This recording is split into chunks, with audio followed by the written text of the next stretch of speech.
हिंद बच्चों आज हम ध्वनिमाला में बात करेंगे उन ध्वनियों के बारे में जो है हमारे लिए बिल्कुल सामान्य ध्वनियाँ, लेकिन उनके उच्चारण का जो तरीका है, हम उस उच्चारण को क्यों करते हैं, उसके पीछे कारण क्या है, आज हम उसी को जानेंगे। तो सबसे पहले बच्चों देखिए, हमें पता है कि 5 वर्ग होते हैं। का वर्ग, चा वर्ग, टा वर्ग, ता वर्ग तथा प वर्ग। ये हमारे ध्वनियों में ये 5 वर्ग होते हैं। इसके अलावा हमारी ध्वनिमाला में कुछ और ध्वनियां होती हैं, जैसे य, र, ल, व। इसके अलावा श, श, स एवं ह।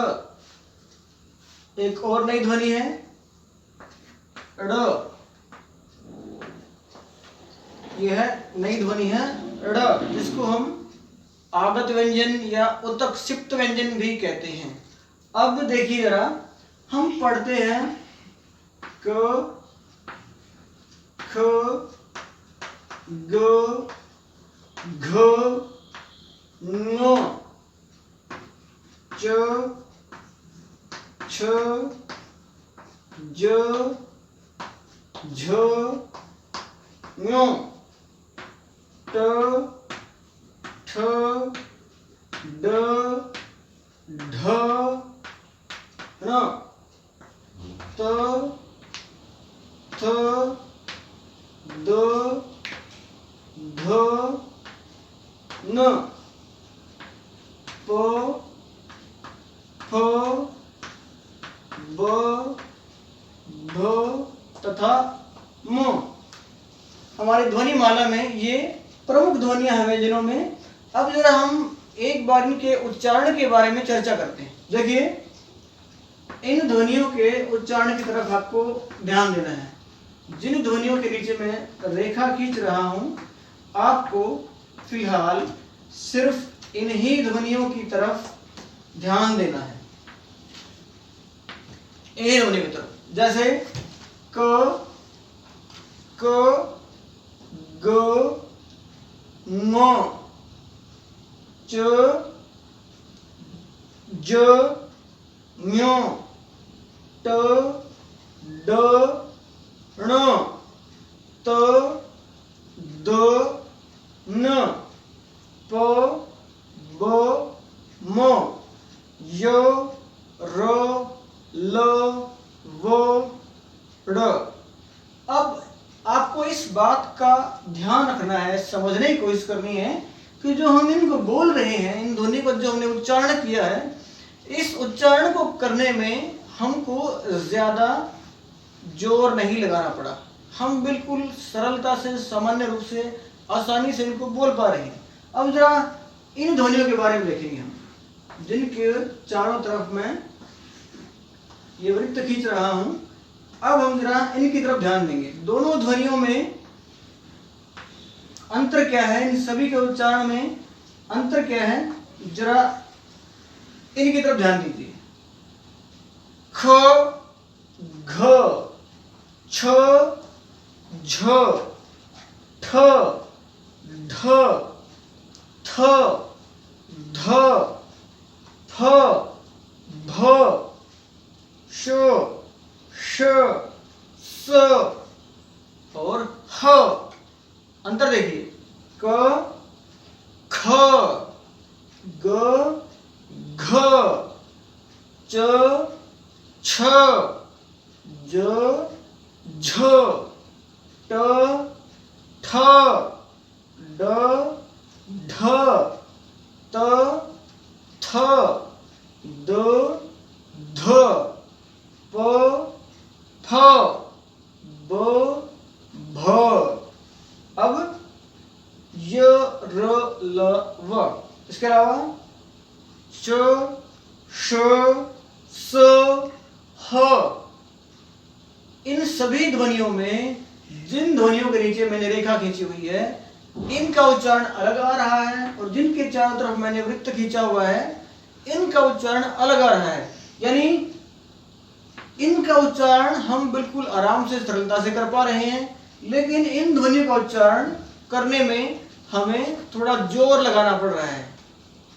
आखिर ऐसा क्यों है, आज हम इसी के ऊपर चर्चा कर रहे हैं, इसी को जानेंगे कि इसका कारण आखिर क्या है कि हमें कुछ ध्वनियों के उच्चारण में तो कम जोर लगाना पड़ता है, लेकिन कुछ ध्वनियों के उच्चारण में हमें जोर थोड़ा सा ज्यादा लगाना पड़ता है। आखिर इसका मूल कारण क्या है?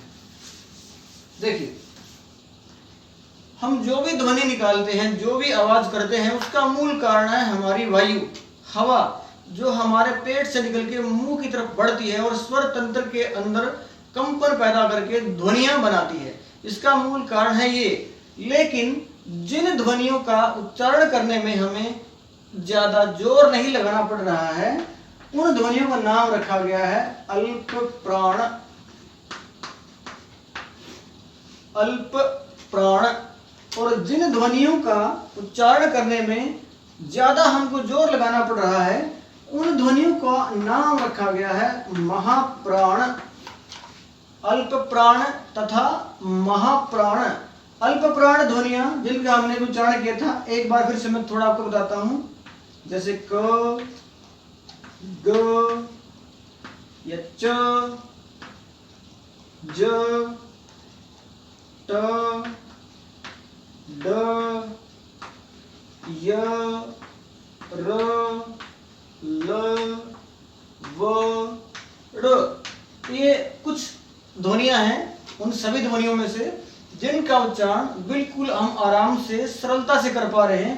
इन ध्वनियों को कहा गया है अल्प प्राण। और महाप्राण वो ध्वनियां जिनका उच्चारण करने में हमें अधिक जोर लगाना पड़ता है, जैसे ख, घ, ठ, ध और श, श, स, ह। ये उनमें से कुछ ध्वनियां हैं जिनका उच्चारण करने में हमें अधिक जोर लगाना पड़ता है। अब अल्प प्राण ध्वनियां कौन सी हैं, इसको आराम से जानने का तरीका है पांचों वर्गों का प्रथम वर्ण, तृतीय वर्ण एवं पंचम वर्ण। पांचों वर्गों का प्रथम, तृतीय, पंचम वर्ण तथा य, र, ल, व एवं ड़। पांचों वर्गों का प्रथम, तृतीय तथा पंचम वर्ण एवं य, र, ल, व, ड़। ये भी ऐसी ध्वनि है जिसका उच्चारण करने में हमें कम जोर लगाना पड़ रहा है। तो ये सारी की सारी ध्वनियां होती है हमारी अल्प प्राण ध्वनियां। अब महाप्राण ध्वनियां पहचानने का तरीका क्या है? सभी वर्गों का दूसरा वर्ण, चौथा वर्ण तथा श, श, स, ह। सभी वर्गों का दूसरा वर्ण, चौथा वर्ण, स, श, स और ह। ये सभी की सभी ध्वनियां हैं महाप्राण ध्वनियां। अब मूल प्रश्न हमारा ये है कि ये महाप्राण क्यों है और ये अल्प प्राण क्यों है? अल्प प्राण ध्वनियों को बोलने में हमें कम जोर क्यों लगाना पड़ता है तथा महाप्राण ध्वनियों का उच्चारण करने में हमें अधिक जोर क्यों लगाना पड़ता है? यही बात है, इसी को हमें समझना है। अब देखिए, प्राण शब्द को जानिए, प्राण शब्द का मूल पहचानिए। प्राण का अर्थ जीवन भी होता है, लेकिन हमारे लिए, हमारे शरीर के लिए प्राण का अर्थ है वायु, जीवनदायी हवा, वायु। यानी हमारा जीवन के रूप में जो हमारे प्राण है वो हमारे लिए शरीर की हवा है, ये प्राण का रूप है। उसी तरह ध्वनियों के लिए भी प्राण का काम करती है वायु यानी हवा। यानी ध्वनि पैदा करनी है, हमने इनमें से कोई भी ध्वनि को बोलना है तो हमें प्राण अर्थात वायु का प्रयोग करना पड़ेगा। अगर वायु का प्रयोग नहीं करेंगे तो ध्वनि पैदा नहीं होगी और कोई भी वर्ण सामने नहीं आ पाएगा। ठीक वैसे ही हमारे लिए भी वायु हमारे प्राण स्वरूप है। वायु चली गई यानी प्राण चले गए तो हमारा अस्तित्व तो भी नहीं रहेगा। ठीक ऐसे ही इन सभी ध्वनियों के लिए प्राण स्वरूप होती है वायु। यानी वायु की वजह से ही इन सभी ध्वनियों का उच्चारण होता है। इसीलिए यहाँ पे प्राण शब्द का इस्तेमाल किया गया है। प्राण अर्थात वायु, अल्प यानी कम, महा का अर्थ होता है बहुत अधिक, विशाल। प्राण अर्थात वही वायु, यानी जिन ध्वनियों के उच्चारण करने में हमें अल्प प्राण लगे, यानी जिन ध्वनियों का उच्चारण करते हुए हमें कम वायु का प्रयोग करना पड़े, उसको हम अल्प प्राण ध्वनियां कहते हैं। महाप्राण, जिन ध्वनियों का उच्चारण करने में हमें अधिक प्राण अर्थात अधिक वायु का प्रयोग करना पड़े, ज्यादा वायु खर्च करनी पड़े, ज्यादा जोर लगाना पड़े। जोर का मतलब यहाँ पे वायु का यानी वायु रूपी प्राणों का प्रयोग करना, तो उन ध्वनियों को हम महाप्राण ध्वनियां कहते हैं। यही इन दोनों तरह की ध्वनियों में उच्चारण का मूल अंतर है। एक तो अल्प प्राण, यानी वो ध्वनियां जिनके उच्चारण में ध्वनियों के लिए भी जो प्राण स्वरूप वायु है उसका कम इस्तेमाल करना पड़े। फिर महाप्राण, वो ध्वनियां जिनके उच्चारण में ध्वनियों के लिए प्राण स्वरूप वायु का अधिक प्रयोग करना पड़े, उन ध्वनियों को हम महाप्राण ध्वनियां कहते हैं। अल्प प्राण जैसे क, च, ट, त, प, य, र, ल, व, ग, ज, ड। महाप्राण ख, घ, छ, झ, ठ, ढ, श, श, स, ह। तो इन ध्वनियों को हम महाप्राण ध्वनियां कहते हैं, जिनके उच्चारण के लिए हमें ज्यादा वायु, ज्यादा हवा का इस्तेमाल करना पड़ता है। महाप्राण उन ध्वनियों का नाम है। अल्प प्राण वो ध्वनियां जिनके उच्चारण के लिए हमें कम प्राणों का अर्थात वायु का इस्तेमाल करना है, वो है अल्प प्राण ध्वनियां। इस बेसिक मूल अंतर को हमने समझना है कि क्यों इन ध्वनियों का उच्चारण, इन व्यंजनों का उच्चारण इस तरह से होता है। ध्वनि विज्ञान के अनुसार, ध्वनि विज्ञान के वैज्ञानिकों के अनुसार, भाषा विज्ञान में ध्वनियों के उच्चारण के लिए इस ही वैज्ञानिक विधि का प्रयोग करते हुए इन ध्वनियों को उच्चारण के लिए चुना गया, बताया गया, नियम तय किया गया।